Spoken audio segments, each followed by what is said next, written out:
Assalamualaikum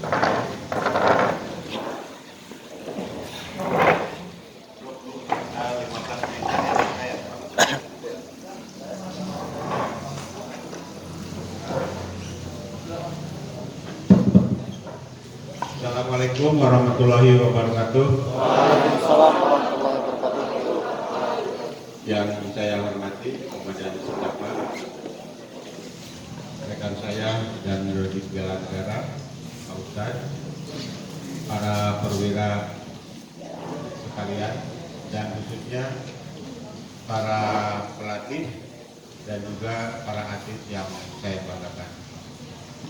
Syukur alhamdulillah pada sore hari ini saya memulai untuk bercengkrama kepada para atlet yang sedang melaksanakan latihan Pelatda PON Papua, dimulai dari tempat ini.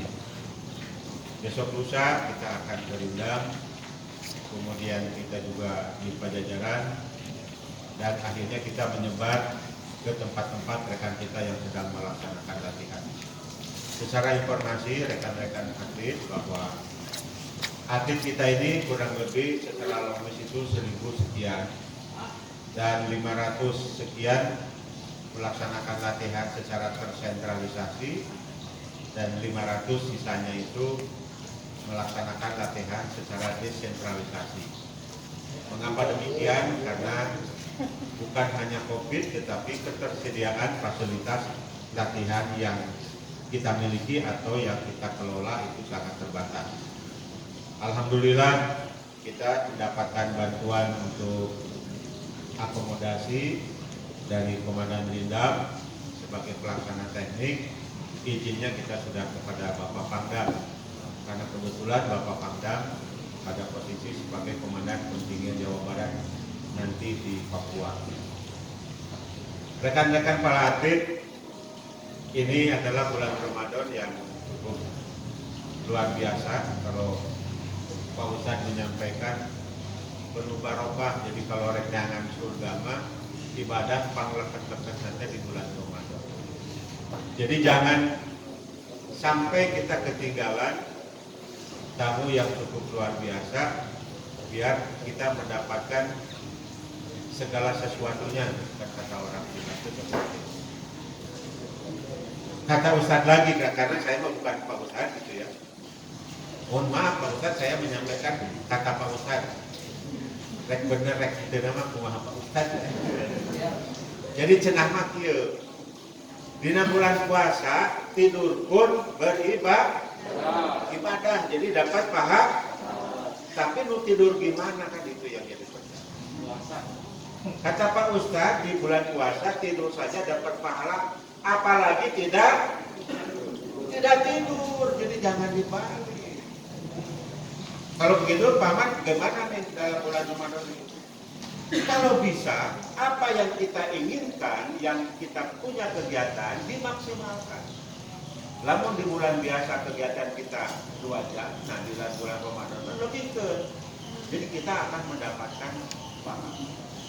Janjinya juga jangankan bekerja, tidur pun dapat pahala itu. Nah sekarang saya kepada atlet, jangan jadi balik bulan Ramadan latihan aja dikurangi, justru salah ya. Makanya kemarin saya perintahkan di awal bulan Ramadan kepada Santak, latihan dan latihan 3 kali saya nyebutin supaya intensitas juga tinggi. Begitu para atlet, kata Pak Ustadz ya.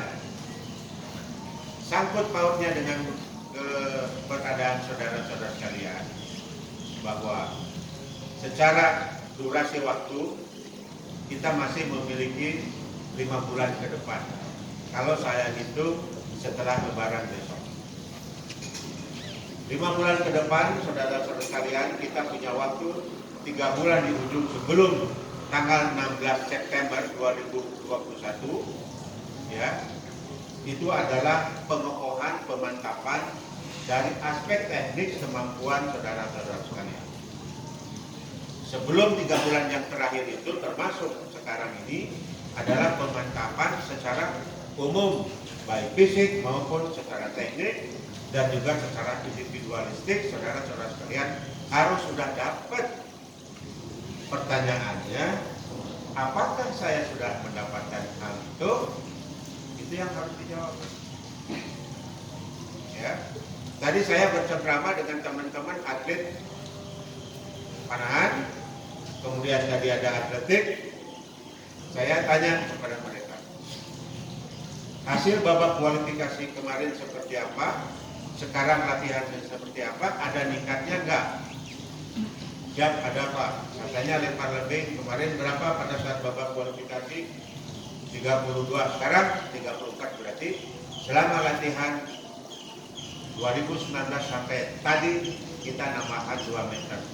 Berarti benar-benar latihan. Saya tanya, waalaikumsalam, silakan Pak Andrea. Saya tanya Agus apa? Agus Prayogo. Dia sudah melampaui limit waktu yang dia miliki. Berarti yakin kalau kemampuan kekuatan yang dia miliki hasil babak kualifikasi tidak akan terkejar kepada orang lain. Ini sebagai informasi para atlet sekalian. Saya ingin adik-adik atlet yang ada di sini benar-benar mampu menguasai dirinya, mampu mengevaluasi dirinya, ya. Karena sejatinya menurut kacamata saya, menurut saya, pandangan saya bahwa pada akhirnya saudara-saudara sekalian, atlet sebagai pemeran utama, atlet sebagai pemeran pelatih, dan atlet sebagai pemeran manajer. Kalau tuh sekarang hadir para pelatih kami ini adalah sebagai pemberi metode saja. Yang menentukan hasil dan tidaknya adalah saudara-saudara sekalian. Bahkan saya juga ngerti namun atletnya sekarang sampai di mana, ya. Oleh sebab itu yang saya katakan tadi, coba kuasai diri, evaluasi diri, ya. Dan mengerti dirinya itu supaya apa? Saya ingin benar-benar Anda memahami kondisi itu. Supaya apa? Supaya ada yang memiliki target dan saya tentukan target benar-benar bisa tercapai. Silakan. Ya, saya ulangi lagi, saudara-saudara sekalian pelatih, saya sangat berharap adik-adik mampu melampaui babak kualifikasi, ya, tahu apa yang harus dipelihara, tahu apa yang harus ditingkatkan, supaya nanti pada saat Anda berangkat ke Papua, dari Bandung dilepas itu bukan mudah-mudahan saya menang, insya Allah saya menang. Di olahraga mah tidak ada mudah-mudahan teh. Semua diproses, diukur. Insya Allah, ya. Mudah-mudahan ikhtiar kita 99%, sekian, sisanya adalah ketentuan Allah Subhanahu wa taala. Ya. Paham ya para atlet ya? Kemudian yang kedua,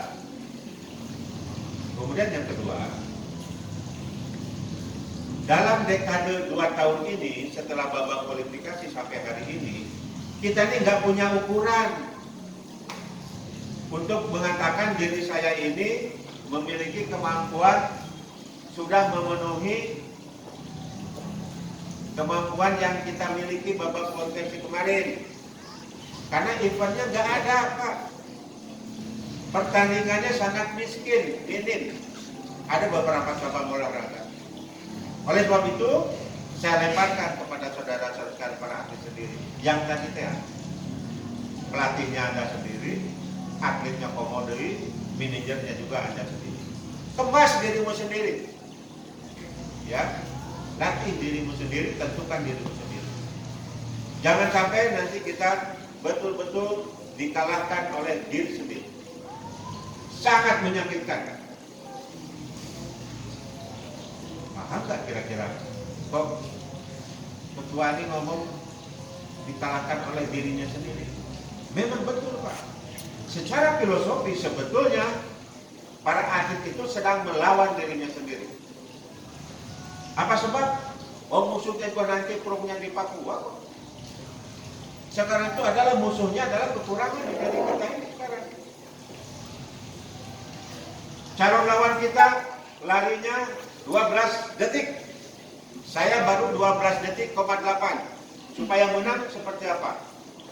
Saya genjot latihan, makanya diri saya kalahkan. Mulu latihan, notadina kudu sekian saya tingkatkan, kalahkan diri saya sendiri. Banyak, ya. Saya yakin saudara sekalian itu cukup paham.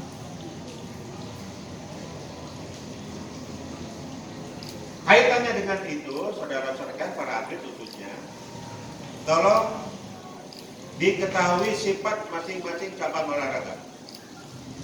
Menurut sifat cabang olahragaan, ada keterukuran, ada permainan. Kalau menurut saya, cabang olahraga yang sifatnya terukur, cabang olahraga sifatnya permainan.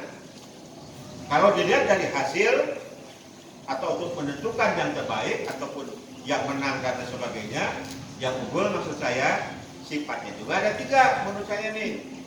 Yang pertama apa? Penilaian. Limit waktu jauh jarak ataupun yang paling cepat. Kemudian yang ketiga, scoring. Silakan adik-adik atlet masuk ke cabur yang mana. Di sini rugby berarti masuk bermain. Ngitungnya permainan kumaha lamun saya bisa kudu menang ngelawan musuh. Cari, tanyakan sama pelatih. Mungkin dari aspek kekompakan, dari speednya, dari endurance-nya, dari powernya. Secara teknik tanyakan sama pelatih, sudah nikah atau belum? Rasakan oleh diri sendiri. Kalau kemarin setengah jam letoy, sekarang sudah tidak letoy lagi. Mungkin seperti itu. Cara ngoper bolanya seperti apa? Cara ditabrak, bagaimana cara menghindarinya atau menahannya dan sebagainya. Banyak hal. Silakan secara teknik saudara-saudara yang. Kemudian di sini ada cabang olahraga apa lagi selain rugby? Bisbol, Pak. Ya, bisbol masuk permainan. Apalagi? Judo. Judo saudara-saudara sekalian ada penilaian di dalamnya.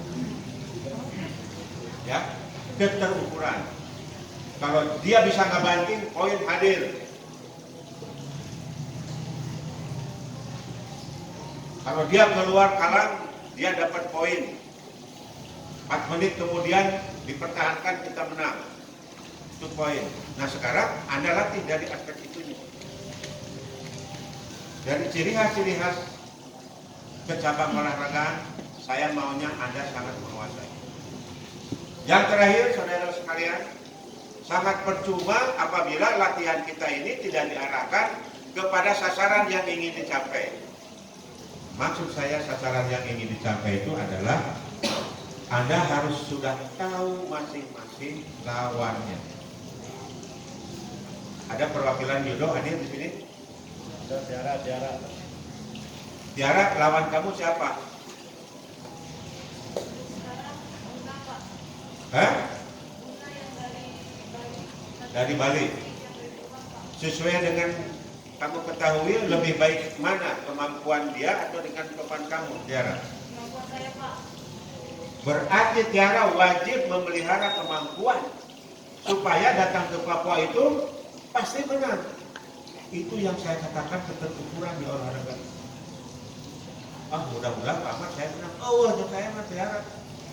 Ya, harus menang. Siapa lagi yang terukur selain judo di sini? Ada nggak?